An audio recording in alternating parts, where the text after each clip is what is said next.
Muitas vezes a gente fala assim e até canta, né?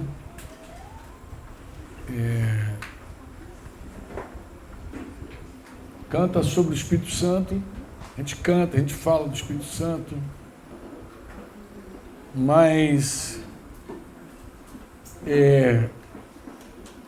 a presença do Espírito Santo em nós, essa presença do Espírito Santo na nossa vida, amados, quando ele habita em nós mesmos, ela é maior e melhor do que qualquer força. Eu sei que quando a gente olha para a Bíblia, assim, olha para o Novo Testamento, para o Antigo Testamento principalmente, que a gente vê o poder do Espírito Santo descer sobre as pessoas, a gente fica assim muito impactado com o dom para operar milagres, quando o Espírito Santo desce sobre as pessoas, como Sansão, força de Sansão, né? A força de Sansão capaz de derrotar os inimigos. Sansão é um personagem interessante, seria um herói da Marvel hoje, fascinante, mas ele dependia do poder do Espírito Santo, uma força descomunal. A gente olha assim e fica pensando, rapaz, quando o Espírito Santo vem sobre nós, nos dá poder. E poder na nossa cabeça sempre está relacionado a grandes feitos, é isso mesmo. Mas uma coisa é você pegar um leão, como Sansão fez, e rasgar ao meio o leão. Pensa bem no momento, alguém pegar um leão e rasgar o leão ao meio. E outra coisa, e ele não só fez isso, não só rasgou o leão, ele venceu exércitos de homens com as próprias mãos. Vocês lembram disso, né? Com a queixada de burro ele fez um estrago. Mas outra coisa assim, totalmente diferente, se você comparar, você vai ficar impactado, é o quê? É o cara ter um poder para rasgar um leão ao meio, colocar exército de homens em fuga, e outra coisa totalmente diferente é você vencer o pecado.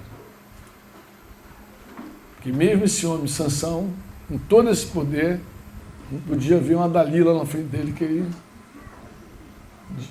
desmoronava. Então, por muitos anos, a igreja evangélica, principalmente, que essa tem mais contato com as Escrituras e mais contato também com o poder do Espírito Santo, falávamos hoje cedo sobre isso, mas por muito tempo, toda vez que a gente fala em poder do Espírito Santo, parece que imediatamente a gente pensa lá em grandes feitos. Parece que a gente não enxerga realmente o grande poder que o Espírito Santo nos dá.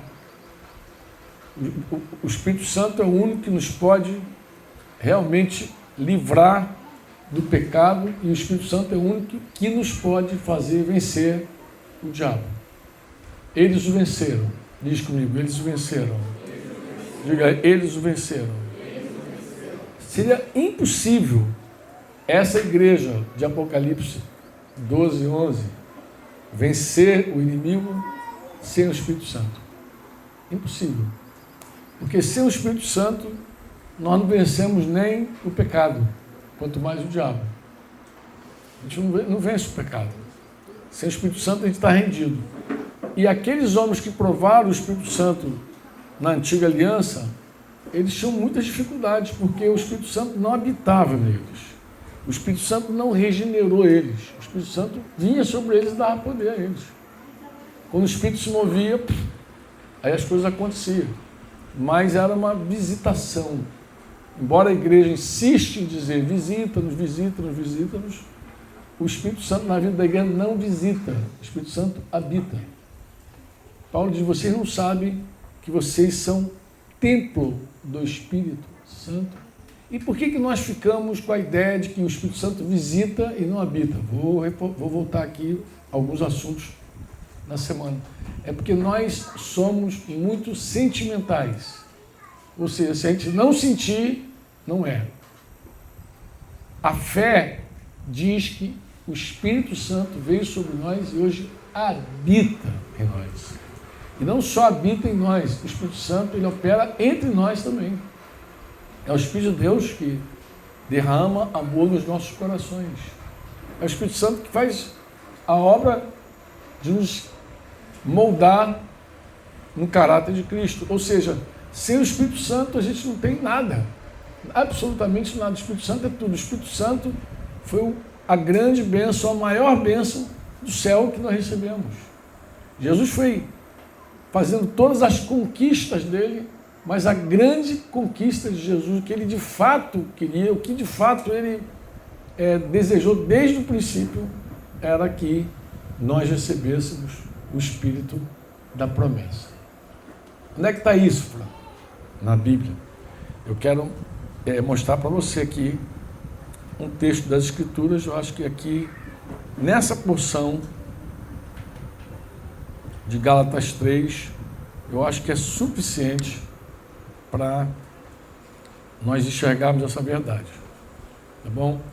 Paulo está escrevendo para uma igreja que começou de uma forma muito simples, como nós conversávamos hoje no café, receber o Evangelho. Na verdade, essa igreja nasceu por causa de uma enfermidade de Paulo, disse ele. Ele ficou doente. Alguns dizem que é dos olhos, porque ele disse para a igreja que aquela igreja poderia ter dado os olhos para ele, arrancar os próprios olhos, dar para ele, receberam ele como o próprio Cristo, mas em algum momento a lei religiosa chegou até eles. A religião, ela tem essa capacidade de atrapalhar aquilo que Deus faz assim, com muita simplicidade, né? Eu estava mais cedo conversando com os irmãos, falando de como a minha religião me impediu por algum tempo de chegar até os católicos. Eu fui convidado por um grupo da Canção Nova para estar lá na Canção Nova, ali, numa cidade de São Paulo, ali entre o Rio e São Paulo. E eu, no primeiro momento, fui assim, corajosamente, achando que estava tudo lindo, maravilhoso, que eu era um cara livre, descolado. Mas quando eu cheguei lá, eu vi como eu era travado, como eu era um cara travado. E quando eu voltei de lá, o Espírito Santo ele veio conversando comigo no carro. Literalmente, o Espírito Santo começou a me falar sobre o dia do Pentecostes. O dia do Pentecostes, na Bíblia, Atos 2, lá quando a igreja nasceu, literalmente. O Espírito Santo veio sobre a igreja no dia de manhã. Havia algumas pessoas orando, né? 120 pessoas orando numa casa. E de repente, não sei se somos 120 aqui, mas era um grupo pequeno, mas o Espírito Santo veio sobre eles. E eles começaram a falar em outras línguas, chamou a atenção das pessoas, né? Foi um som de um vento, diz a Bíblia, eles começaram a falar em várias línguas diferentes. E de repente, Pedro, então, quando viu a multidão chegar e ficar olhando, especulando o evento, ele se levanta, lá apoiado pelos 12, e começa a explicar para aquela gente que não se tratava de cachaça, vinho, sei lá o que fosse. Nós não estamos bêbados, visto que são 9 horas da manhã ainda. O que vocês estão vendo, aí ele explica a profecia de Joel, que eu derramarei do meu espírito naqueles dias. Mas derramarei do meu espírito sobre quem? A primeira palavra que Pedro usa é etnia, que é traduzida por carne. Sobre toda a carne. Toda etnia. O que é isso? Sobre toda a raça. É isso que ele está dizendo. Derramarei do meu espírito sobre toda raça. Toda raça. Derramarei do meu espírito sobre toda raça. Aí ele começa a falar daquelas coisas que naquele tempo, naquela cultura, naquela religião, haviam divisões. Ele diz, vossos filhos, os filhos de vocês e as filhas de vocês, vossos filhos, os filhos de vocês e as vossas filhas farão o quê? Com o efeito do Espírito Santo. Vossos filhos e vossas filhas. Oi?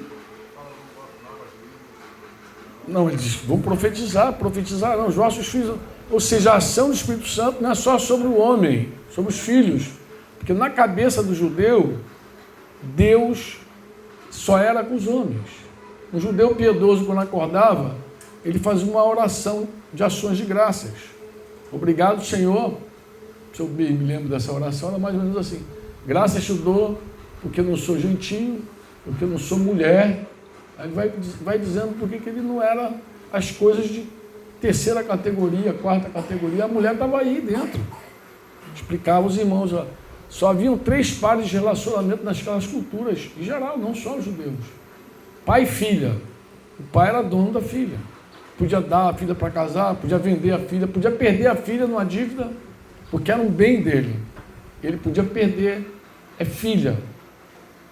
Ele era o dono da filha. Ah, ela casou. Ela era dona, agora o dono dela é o marido dela. O marido dela era dono.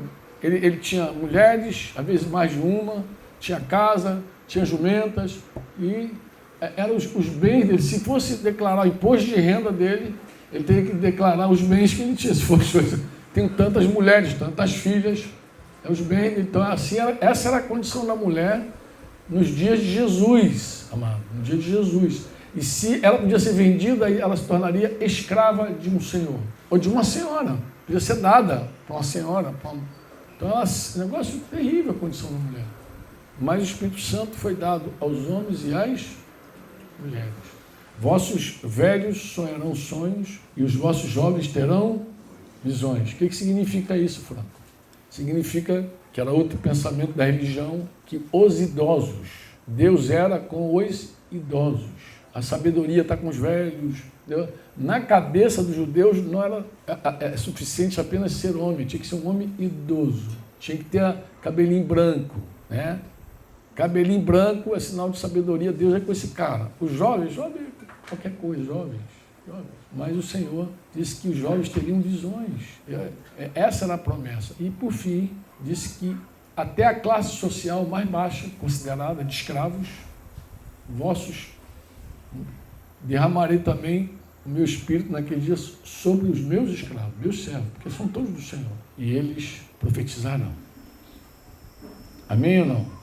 Não tem classe social, não tem raça. Não tem raça, não tem gêneros, não tem sexo, não tem idade, não tem classe social. Então, se eu te pergunto, no dia do Pentecostes nasceu uma igreja de todo mundo, você concorda comigo? Sim ou não? Sim. Todos herdeiros da mesma graça, todos receberam o Espírito Santo, por isso que todo mundo tem os mesmos dons aí, e profetizam, e falam, e pastoreiam, ensinam, são dons. Eu sei que tem um preconceito muito grande hoje, principalmente ainda com as mulheres, mas todos possuem dons. O único lugar que a gente não encontra a mulher ocupando na Bíblia é o lugar de presbíteros, a presidência da igreja.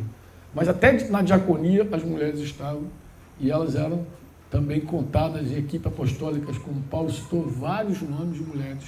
Então, já naquele tempo era assim. Por quê, Franco? Porque o Espírito Santo está com todas as pessoas. Ele veio nelas, encheu de dons, e assim é Deus. Qualquer problema, fala com ele. Não gostou, reclama com o Espírito Santo. Fala, Senhor, por que tu derramou nessa vida? Reclama com ele. O Espírito Santo é tremendo. E ele vem falando isso comigo, para dizer o que comigo? Que Pedro, depois dessa palavra maravilhosa, não conseguia entrar na casa de Cornélio. Deus teve que dar uma visão para ele uma vez, 2 vezes, de um lençol com animais que ele considerava impuro, e a voz dizia para ele, mata e come, e ele dizia, não faço de jeito nenhum, minha religião não permite. Não como porque a minha religião não permite. E ele não comeu, até que, acho que o anjo subia, descia com o lençol, subia assim. Ia voltar para o bicho é teimoso mesmo, vou voltar para cima dele. Vai lá, que daqui a pouco ele entende. E ele desceu. No fim, eram 3 mensageiros lá de Cornélio, os servos de Cornélio que estavam lá para chamá-lo para ir na casa de um gentio. E ele foi à casa do gentio com muita resistência, com muita má vontade. Ele já chega lá dizendo, vocês sabem que eu não posso entrar na casa de vocês, mas estou aqui. Já chega assim, meio Jonas em Nínive, pregando assim, sem aquele fervor, sem aquele... Foi entrando e falando, aquele jeitão Pedro de ser, né? Mesmo depois do galo, ele dava umas rateadinhas ainda, né? Tu vê que sempre tinha que ter um galinho na vida dele, não, o galo é uns animais, não é só. Deus tinha que falar com ele de algum jeito. Bem, mas o que me chama a atenção, o que Deus falou comigo naquele tempo, me chamou muita atenção, é que Pedro, no momento, ele está falando que o Espírito Santo é de todos, e no outro momento, ele está falando que o Espírito Santo é só dos judeus. E a grande pergunta que Deus me fez naquele carro, voltando para o Rio, foi a seguinte, por que Pedro não entrou na casa, não queria entrar na casa de Cornélio? Só tem uma resposta, irmãos, por causa da sua religião. A religião que impede você de ser livre. A religião. E os judeus, nesse aspecto, eles eram muito bons em colocar pessoas debaixo da religião deles. E começar a trazer toda aquela lei, aquelas proibições e tal. E isso aconteceu no meio dos Gálatas. Eles começaram no espírito, mas estavam se especializando na carne. Por que na carne, Franco? Porque a fé gratuita, a fé legítima, a fé simples, você sabe que você não tem nenhuma condição de agradar a Deus na tua força. Já uma fé religiosa, quando tende de novo para a religião, aí já começa a querer convencer você que se você não fizer algumas coisas, Deus não te abençoa. Você precisa fazer algo para a bênção chegar a vocês. Mas isso não é assim, biblicamente não é assim. Eu queria ler com você, inclusive, isso. Mais uma vez, Gálatas 3, a bronca do apóstolo, o puxão de orelhas de Paulo com aquela igreja.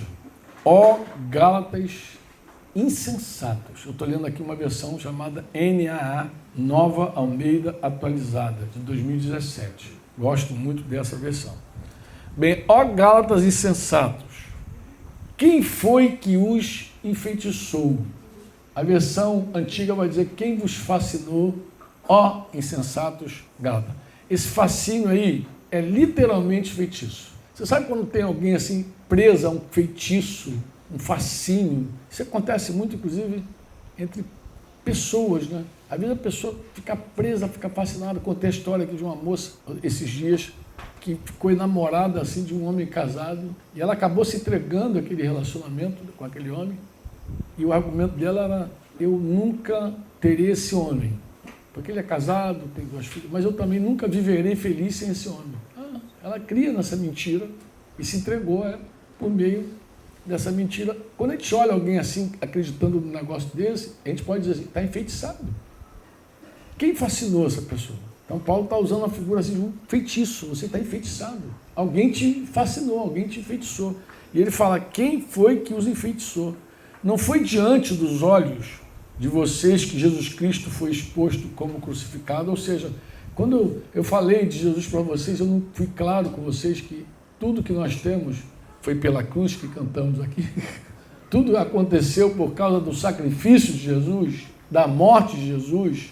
Tudo que nós temos, tudo que nós alcançamos foi por causa de Jesus, não foi por nenhum esforço humano. Ele vai dizer, quero apenas saber isso.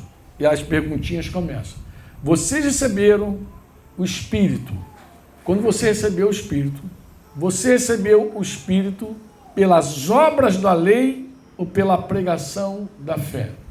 Quando você recebeu o Espírito Santo, você recebeu o Espírito Santo porque você creu na mensagem ou porque tu precisou fazer algumas coisas para receber o Espírito? Praticar alguma obra da lei para receber o Espírito. Você sabe aquelas pessoas que buscam o batismo com o Espírito Santo e buscam, vão para um monte de jejum, aí o negócio parece que vai só piorando. Vai ficando cada vez mais difícil receber o batismo com o Espírito Santo. É impressionante que a pessoa, não, eu tenho que buscar, e o outro ajuda, né? O outro ajuda muito, não, você tem que buscar, sobe, jejua, grita, planta bananeira, coisa e tal. E às vezes vem uma pessoa que acabou de se converter, vai para a água, é batizada e começa, aí começa a crise, né? Cara, como é que eu estou aqui dedicado, me jejuando, me sacrificando, buscando, e Deus não me dá o batismo de óleo para esse cidadão aqui do meu lado, acabou de se converter, está falando em língua, que negócio é esse?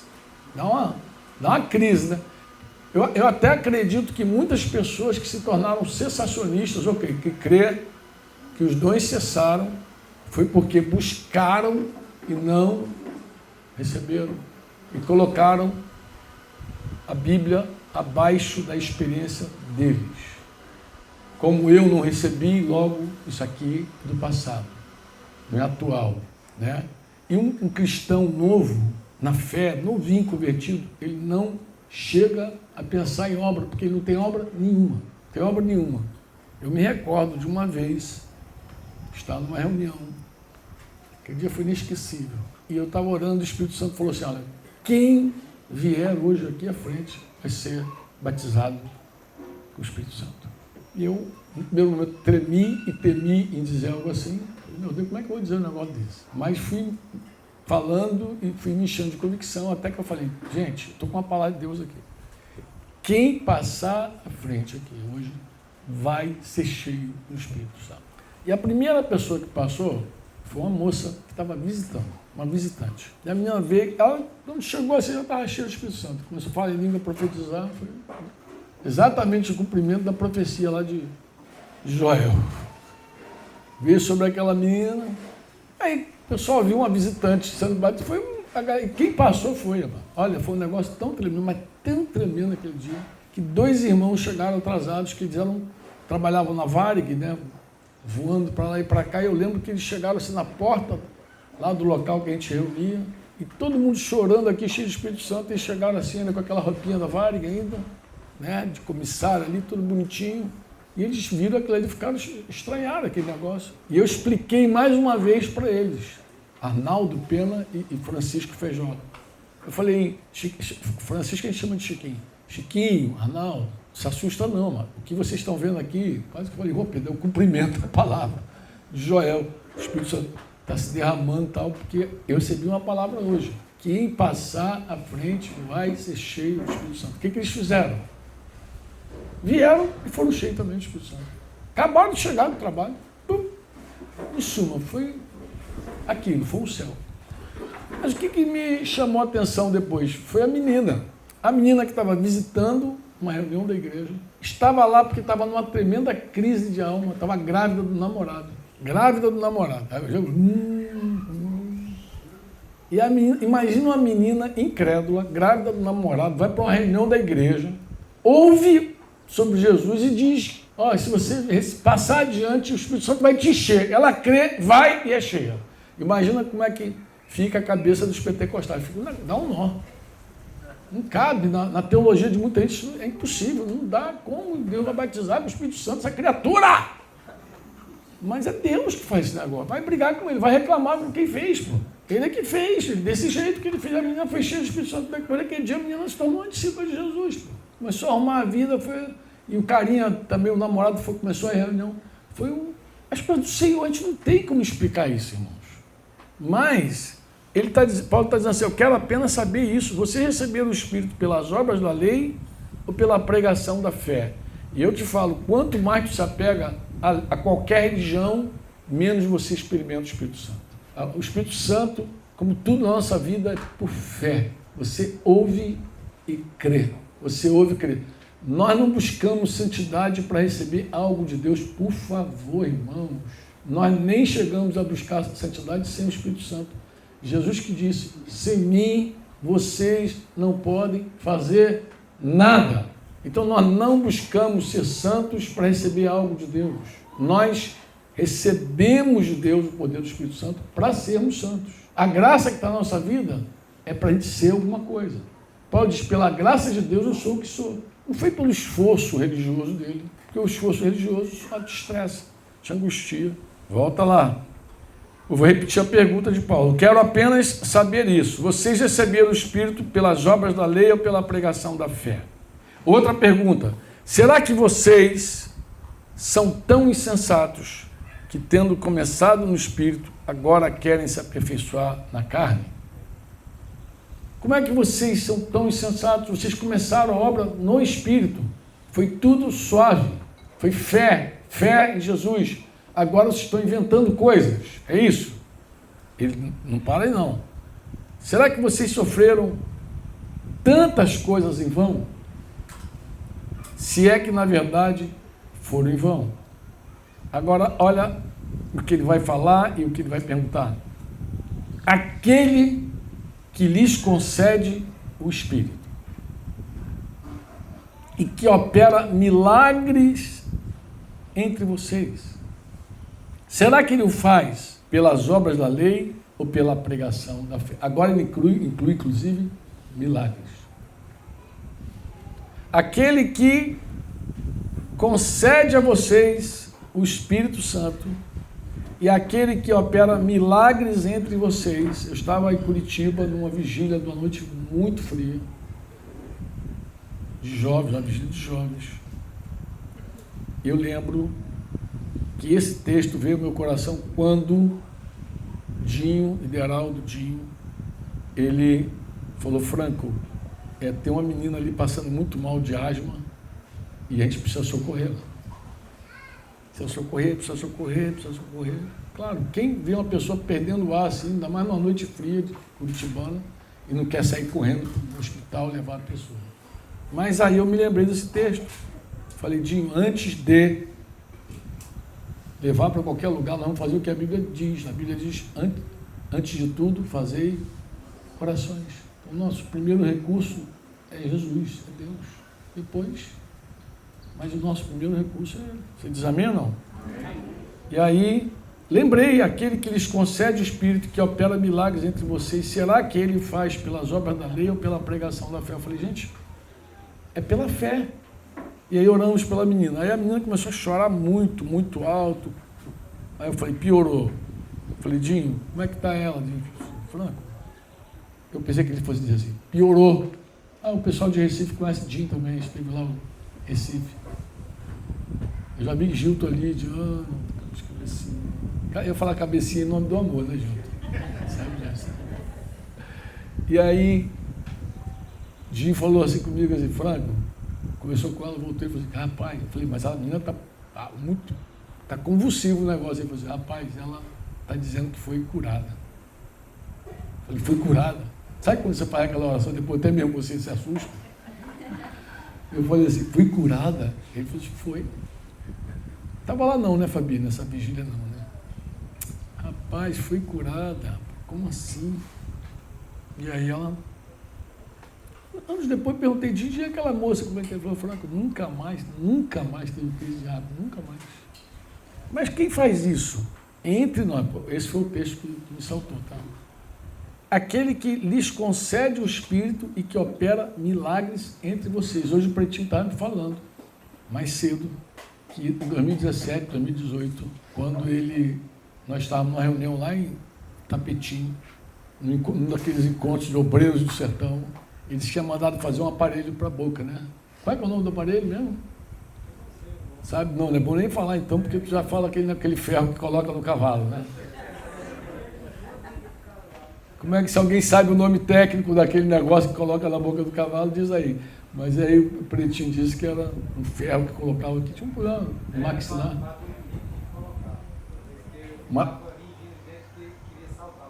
É, né? Tudo doído, né?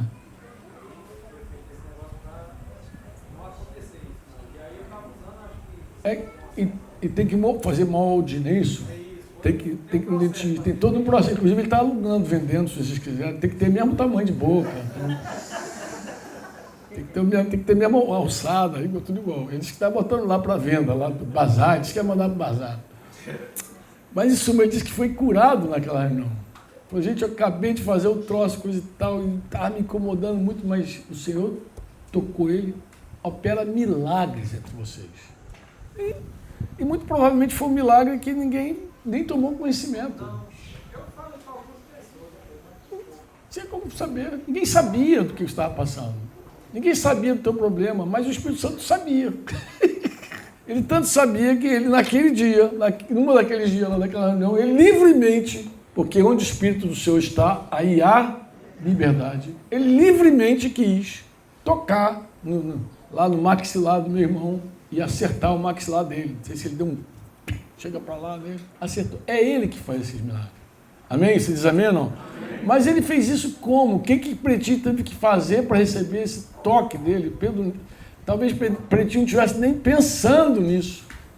Mas o Espírito Santo livremente foi lá e tocou no problema e curou. E o que Pretinho fez, Pretinho? Nada. A única coisa que ele quer fazer agora é doar o aparelho para quem interessar possa. Para quem possa dar. Mas ele não fez nada. Porque o Espírito Santo é assim, amados. Deus opera assim. Amém? É tudo na fé. Na fé, Deus está aqui. Quando você crê nisso, Deus está aqui. Sentindo ou não, Deus está. É a palavra que diz isso. Onde 2 ou 3 se reunirem em meu nome, ali estou. Alguns dizem ali estarei, mas Jesus não disse estarei. Ele disse estou. Falou, toda vez que vocês se reunirem em meu nome, 2 ou 3 em meu nome, ali Mateus 18, eu estou ali, pô. Agora, se você chegar a crer que Jesus está aqui entre nós, como eu falei ontem, o Espírito Santo ele é singelo, ele é suave. Será que ele quer que a gente sinta ele sempre? Ou será que em algum momento ele só quer andar entre nós e tocar nossos corpos, nossa mente, nosso coração, inspira quem fala, ilumina quem ouve, flui no meio da música, porque Deus habita no meio dos louvores da igreja, amém? Está ali, ministrando. Será que o Espírito Santo não é livre para isso? Bem, ele vai dizer, aquele que lhes concede o Espírito e que opera milagres entre vocês, será que ele o faz pelas obras da lei ou pela pregação da fé? Aí ele vai dar um exemplo do Antigo Testamento, que é o que ele tinha. Não havia Novo Testamento ainda. Ele tinha um exemplo bom para dar para os irmãos. É o caso de Abraão, que creu em Deus. Abraão creu, e isso lhe foi atribuído para a justiça. Ou seja, Abraão simplesmente creu em Deus. Não havia lei ainda quando Abraão creu em Deus. Então não tinha lei. Não havia lei. Então ele não podia fazer nada da lei, porque ele não tinha nem lei, pô. Ele creu. E Abraão é conhecido também como o pai da fé. Saibam, portanto, que os que têm fé que são filhos de Abraão. Olha que coisa interessante. Os que têm fé que são filhos de Abraão. Ele está falando, os que têm fé são filhos de Abraão. Mas misericórdia, então como é que a gente entra nessa história de Israel? A gente entra pela fé na história de Israel. Somos chamados também de Israel de Deus. Ora, tendo a Escritura previsto que Deus justificaria os gentios, nós, pela fé, preanunciou o Evangelho a Abraão. Como é que Deus preanunciou o Evangelho a Abraão? Ele falou, em você serão abençoados todos os povos, todas as nações, todas as etnias, de modo que os que têm fé são abençoados com o crente Abraão, pois todos os que são das obras da lei, se liga, estão debaixo de maldição. Aqui começa o problema. A religião nos empurra para debaixo de uma maldição. Mas por quê, Franco? Porque a lei, ela é clara. Ela está escrita assim, maldito todo aquele que não permanece em todas as coisas escritas no livro da lei para praticá-las. Ou seja, a lei não é suficiente você praticar uma coisa, ou duas, ou três, ou 10, ou 15. A hora que você não praticar uma, a maldição te alcança. Essa é a lei. Mas ninguém foi justificado por essa lei. E é evidente que pela lei, versículo 11, ninguém é justificado diante de Deus. É claro, pô. Se tem lá uma lei, e se eu não cumprir tudo, não sou justificado, se eu quebrar em uma já era, então acabou. Quem é justificado? Ninguém é justificado diante de Deus, porque o justo viverá pela... Não é por sentimento, não é por emoção, não é por nada daquilo que a gente falou, mas também não é por nenhuma obra humana, religiosa, nenhuma. É pela fé. Ora, a lei não procede de fé, mas aquele que observar os seus preceitos por ela verá. Esse é o tema da lei, esse é o problema da lei. Agora, olha só o versículo 13, que coisa tremenda.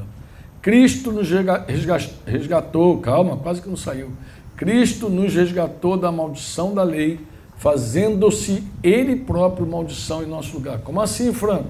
Havia uma lei que dizia, maldito aquele que for pendurado no madeiro. Paulo vai fazer essa citação aqui de Deuteronômio 21, 23. Ele está citando Deuteronômio 21, 23. Ó, maldito aquele que for pendurado no madeiro. Isso centenas de anos antes dos romanos inventarem a morte na cruz. A morte, essa tortura na cruz. Muitos anos antes, mas muitos anos antes, Moisés falou lá, assim diz o Senhor, maldito aquele que for pendurado em madeiro. Então já havia essa maldição. E ela se cumpriu em Jesus quando Jesus foi para a cruz. Pela cruz, a gente cantou hoje aqui. Quando Jesus foi para a cruz, a maldição toda caiu sobre ele. Jesus nos resgatou da maldição da lei, fazendo-se ele próprio maldição em nosso lugar, porque está escrito, maldito todo aquele que for pendurado em madeiro. Porque se nós fôssemos malditos, se liga nisso que eu vou te falar, nós não poderíamos receber o Espírito Santo. Para que a bênção de Abraão chegasse aos gentios em Cristo Jesus, a fim de que recebêssemos pela fé o Espírito prometido. Sabe essas coisas evangélicas que tem aí, pessoal? Não, tem que quebrar a maldição, tem que fazer maldição. Meu amado, se tivesse alguma maldição na tua vida, você não poderia receber o Espírito. Porque o Espírito só vem para quem é abençoado, que é o teu caso, que foi abençoado com toda a sorte de bênçãos espirituais nas regiões celestiais. Quando alguém vem com alguma coisa, tentando, com a religião, convencer você de que você precisa fazer alguma coisa para ser abençoado, eu já vou logo dizendo, isso não procede do Evangelho, isso procede da religião humana. É alguém inventando alguma coisa. Você foi abençoado. Mas por que eu fui abençoado? Porque Jesus foi amaldiçoado. Você foi abençoado porque Jesus foi amaldiçoado. Agora, como é que eu me aproprio disso, Franco? Pela fé. Eu preciso crer que uma vez que ele foi amaldiçoado, eu sou abençoado. Ele fez uma troca comigo, é um para-raio. Ele foi para o meu lugar na cruz, atraiu toda a minha maldição sobre ele, para que a bênção que estava sobre Abraão lá atrás viesse a nós. E o dia que você recebeu o Espírito do Senhor na tua vida, foi pela fé e foi porque você é uma pessoa abençoada. Amém? Você diz amém ou não?